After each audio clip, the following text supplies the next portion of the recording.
Bonjour à tous, bienvenue sur l'émission Côté Court, présentée par les élèves du lycée Léonard de Vinci, dans l'option cinéma audiovisuel. On est à la 44e édition du Festival du court-métrage de Clermont-Ferrand. Aujourd'hui, nous accueillons la réalisatrice Amélie Bonin. Bonjour. Ainsi que le co-scénariste Dimitri Lucas. Bonjour. Donc, bonjour à vous. Je suis Chloé et j'ai avec moi un camarade qui s'appelle Nathan. Et on va donc réaliser ce 8e épisode qui sera porté sur votre court-métrage qui s'intitule Partir un jour, où l'on suit un jeune écrivain, Julien, qui rend visite à ses parents dans sa ville natale et où il refait la rencontre d'un petit peu ce qu'on découvrira être son premier amour. Caroline. C'est Pardon, ça. son premier amour, Caroline. Donc c'est parti pour la première minute du film.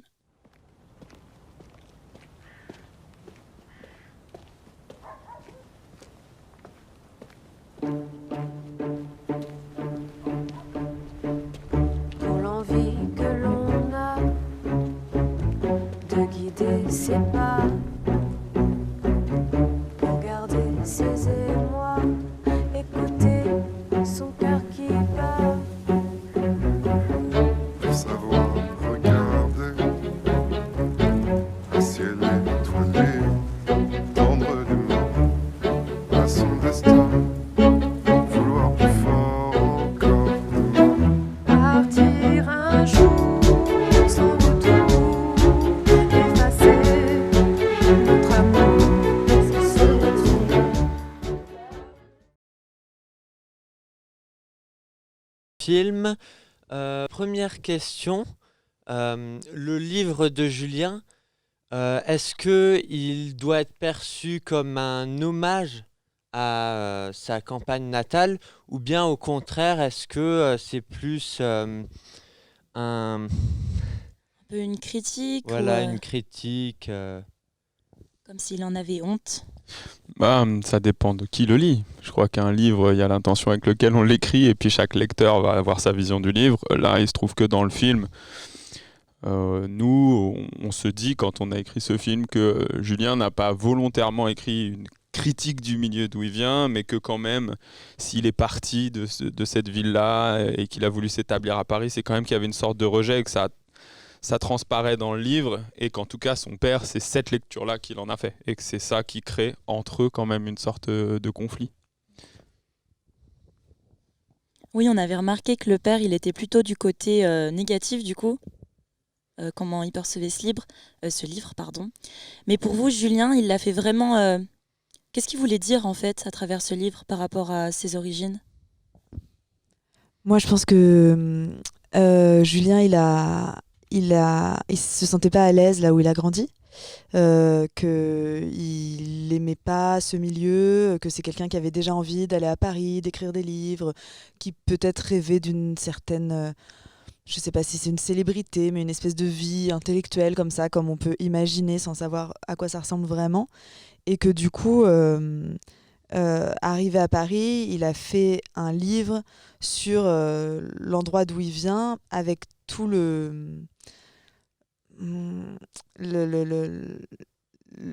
tout ce qu'il aime pas dans cet endroit-là et tout ce dont il a dû s'émanciper pour devenir ce qu'il est aujourd'hui et qu'il a l'air de trouver mieux que ce qu'il était avant. Mais je pense pas que c'était pour blesser les gens. Ça part vraiment, à mon avis, d'un ressenti personnel de se dire je suis pas à l'aise dans ce milieu-là et du coup voilà pourquoi. Et ce faisant, en fait, il blesse les gens parce qu'en plus il est cynique et qu'il a une façon assez froide d'en parler. D'ailleurs, il évoquait, quand il parlait avec Caroline, que c'était un petit peu aussi pour elle, le nombre de pages qu'il avait écrites. On se disait aussi le thème de l'amour, qui était assez principal quand même dans votre court-métrage. Et surtout, on a trouvé que c'était la frustration, parce que ces deux personnages, ils n'ont pas vécu leur amour pleinement, ils n'ont pas pu le consommer, disons. Est-ce que vous voyez là une sorte de morale dans votre court-métrage, le fait d'être sincère, de communiquer avec l'autre avant qu'il soit trop tard, ou pas du tout? Est-ce qu'on l'a mal perçu peut-être? Mal perçu, non. Après, c'est pas très moraliste comme film, au sens où c'est pas ce qui nous a animés à l'écriture. Je pense qu'on était plus animés par une volonté de narration et de dramaturgie qui fait que ce qui nous intéressait tous les deux, c'est de raconter des histoires qui sont parfois, malheureusement, pour des circonstances impossibles et qui n'existeront pas. Et ça, on a tous un peu connu ça, des gens qui se loupent. On cherche pas si quelqu'un est responsable de ça. C'est simplement que cette rencontre, elle s'est pas faite au bon moment, qu'ils n'ont pas su se le dire à l'époque et que malheureusement, l'ironie tragique du film, c'est que au moment où là, peut-être, ils sont capables de s'avouer qu'il y avait des sentiments communs et que là, ils ont peut-être l'air d'être alignés. Malheureusement, leurs conditions à ce moment-là de leur vie, puisque elle attend un enfant et que lui aussi, même si c'est pas rédhibitoire, mais ça fait obstacle à cette histoire et donc c'est une histoire malheureusement qui n'adviendra jamais. Mais voilà, mais je crois pas qu'on a voulu écrire moralement l'idée que s'il lui avait dit plus tôt, de fait c'est ça, hein, peut-être qu'ils auraient vécu ensemble, mais on n'était pas animés par la morale en tout cas. Oui, puis il y a aussi le fait que, mine de rien, même si ça n'a pas été consommé comme vous dites, ils ont réconcilié quelque chose. Le problème était qu'il y avait ce non-dit de cet amour où ils ne s'étaient pas dit qu'ils s'aimaient, pas au bon moment, et qu'en fait se revoir et la scène finale, par exemple, ça vient clôturer quand même quelque chose, et qu'il y a quelque chose des fois dans les films ou dans les histoires d'amour où, en gros, il faudrait qu'ils s'embrassent, en fait. C'est ça le truc. Et du coup, c'est pas parce qu'ils s'embrassent pas qu'ils n'ont pas mis un point final à leur histoire ou qu'ils n'ont pas retrouvé, qu'ils n'ont pas consolé ce qui devait l'être chez eux. C'est juste que c'est pas toujours la façon de résoudre les choses. Merci. Dans ce film, on se rend compte que les deux couples sont un peu au même stade, c'est-à-dire que chacun attend un enfant. Cette espèce de coïncidence, elle est, j'imagine, voulue. Qu'est-ce que ça veut dire? Je tiens quand même à dire que c'est la meilleure interview qu'on ait jamais eue jusqu'à maintenant. C'est vrai? Ah ouais, Ah, ouais. bravo. Je ne suis pas préparée à faire d'aussi bonnes réponses que vos questions. On n'a pas vraiment écrit Parce le qu'on livre sait de pas Julien vraiment par ce que ça exemple. veut dire, Et ouais. il n'a pas existé, donc là on improvise. Mais... Il y avait plusieurs choses. Il y avait une envie déjà de parler de cet état d'attendre un enfant, qui est un espèce d'état un peu presque transitionnel. On a l'impression que c'est le passage qu'on est enfant éternellement tant qu'on n'en a pas, et puis bim, d'un coup on passe à l'âge adulte avec toutes les responsabilités que ça implique et tout, et que donc se recroiser à ce moment-là précis, c'est très particulier.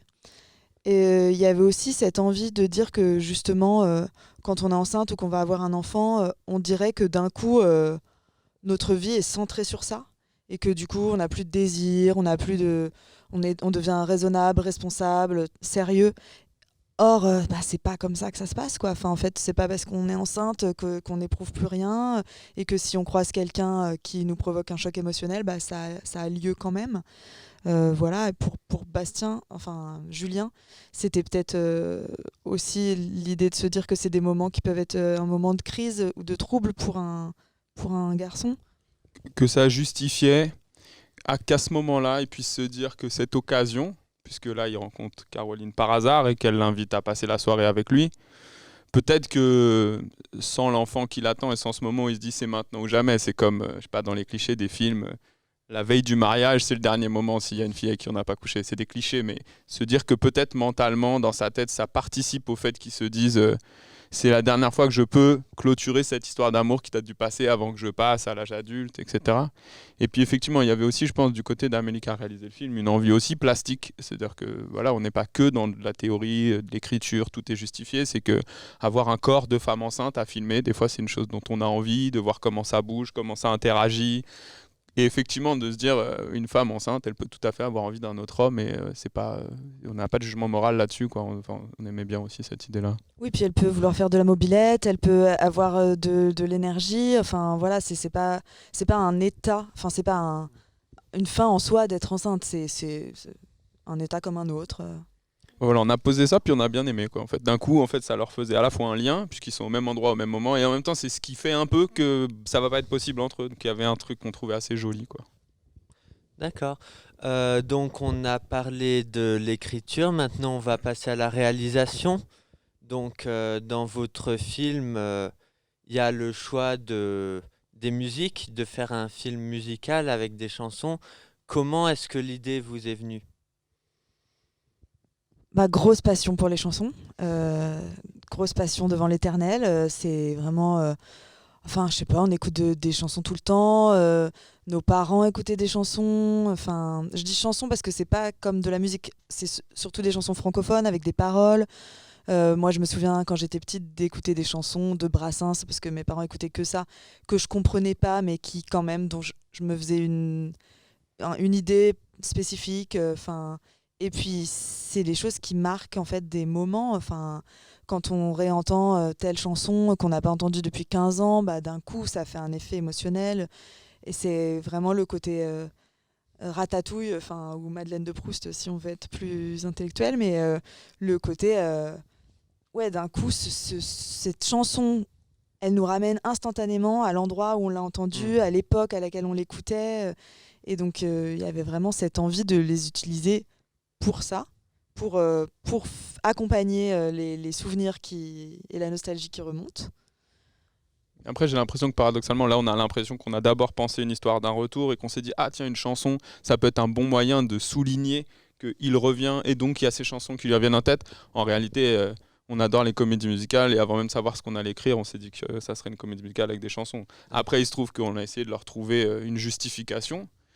Et que là, dans le film, comme c'est un film sur le retour, sur la mémoire, sur cet homme qui revient à un endroit d'où il est parti, bah, les chansons permettent aussi de traduire ça. Comment il les réentend aujourd'hui, mais pas de la même manière. Les chansons n'ont pas tout à fait le même sens que quand il écoutait To Be Free à l'époque, quoi. C'est plus le même, voilà, c'est plus tout à fait la même chanson. Est-ce que pour vous, justement, l'utilisation des chansons, ça permet de mieux faire passer un message? Ça permet de mieux faire sentir l'émotion, je pense. Plus joliment, des fois. Et puis il y a aussi le fait qu'on s'est rendu compte, je ne sais pas si c'était volontaire, mais que ça crée c'est des morceaux de mémoire collective aussi, et que ça nous permet de créer, alors particulièrement à notre génération, sans doute des chansons qui parlent un peu moins à votre génération, mais de fait, bah, les gens souvent qui regardent le film ont un rapport eux aussi personnel à ces chansons, et ça permet de créer un lien comme ça immédiatement entre le film et le spectateur, parce que ça leur rappelle aussi eux à quelle époque ils écoutaient ça, que ce soit des parents qui ont subi ça parce que leurs enfants écoutaient ça en boucle, ou les enfants que nous on a été qui écoutions ça à l'époque. D'accord. Et ben maintenant, j'aimerais bien, si vous le souhaitez, qu'on passe sur un personnage précisément. C'est Julien. J'ai cru que tu allais nous demander de chanter, je commençais à être Non, très non, mal à non. l'aise. Heureusement que non. Enfin, d'ailleurs, avec. Non, je dis pas que vous chantez mal, hein. Mais c'est vrai que Nathan et moi, on a parti un jour en boucle dans la tête depuis quelques jours. Et je pense que nos camarades en ont un petit peu marre. Mais bref, je voulais parler de Julien et d'un peu ce qu'il incarnait.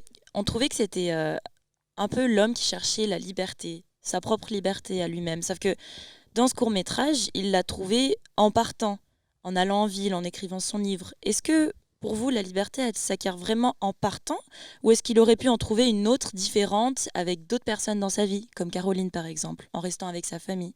Ou est-ce que c'était inévitable, le fait de partir, de tout changer? J'ai l'impression que c'était inévitable pour lui, apparemment. Je pense pas que ce soit inévitable dans l'absolu. La preuve, c'est que elle, j'ai l'impression que c'est une fille assez libre.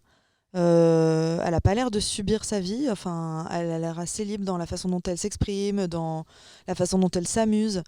Et or, elle est restée là et tout. Donc, mais lui, oui, je pense qu'il avait besoin de s'émanciper. C'est propre à chacun, quoi. En tout cas, on n'avait pas un message absolu, quoi, de dire il y a une façon d'obtenir. Ouais, je sais pas si on parlait de liberté, en tout cas, nous, il se trouve que tous les deux, on a dû partir du milieu où on était. Moi, j'étais en banlieue, Amélie était en province, puis on a fait nos études à Paris parce que c'était la vie comme ça. Donc, ouais, un personnage qui traduit un peu ça. Mais justement, la question du film, c'est plutôt de se dire, il restera toujours cet inconnu de savoir que se serait-il passé si j'étais resté. Il n'y a pas de réponse. Enfin, lui, on a l'impression que c'était son chemin à lui, qu'il était évident.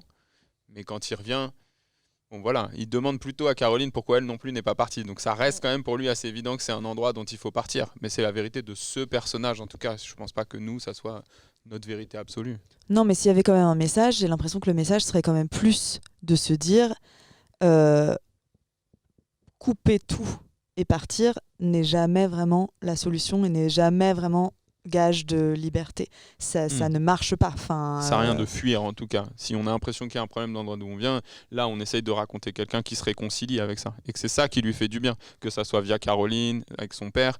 En tout cas, c'est de se dire, il a voulu fuir en pensant que l'endroit où il était, ça allait pas. Et que c'était en oubliant tout ça et en ne revenant jamais que ça allait aller mieux. Bon, visiblement, il y a des choses encore qui le retiennent là-bas. Il avait des plaies à penser. Donc voilà, il y a un moment, il y a un âge, il y a des circonstances qui font que quand on se réconcilie avec tout ça, quand même, on avance un peu mieux, même si c'est ailleurs, quoi. Ouais, il semblait y avoir un réel soulagement de la part de Julien quand il était dans le bus et qu'il a vu Caroline. On sentait vraiment que c'était un peu le point final, comme vous dites, du coup. Mais Julien et sa copine, est-ce que vous trouvez que c'est parti sur de bonnes bases? Le fait que les seuls contacts qu'on ait avec lui, c'est finalement je vais rentrer plus tard parce que je te le dis pas, mais je vais voir mon ancien amour. oh oui, pour moi, ça va. Enfin, je veux dire, ils vont avoir un bébé ensemble. Ça fait, je me dis des années qu'ils sont ensemble. Lui, il recroise quelqu'un qui a été marquant pour lui, qui a vraisemblablement créé une blessure qui n'a pas été réconfortée, et ils vont passer une soirée ensemble. Pour moi, c'est OK. En tout cas, c'est pas une question qu'on se pose vraiment, mais c'est aussi la contrainte des courts-métrages. C'est-à-dire que, voilà, typiquement, il y a des personnages qu'on ne peut pas trop se permettre d'aller fouiller, etc., parce qu'on a une forme restreinte et qu'en tout cas, c'était l'histoire plutôt de Caroline et de Julien qu'on avait envie de raconter. Mais peut-être dans le long-métrage, on en saura plus sur l'autre. D'accord. Eh bien voilà, c'était Côté Court, l'émission par les élèves de l'Obstiné avec Amélie et Dimitri. Dimitri. Merci. Voilà. On vous remercie d'avoir participé à ce dernier épisode. Et bonne fin de festival pour ceux qui y sont et bonne fin d'émission pour ceux qui n'ont pas la chance d'y être. Merci. Merci à vous.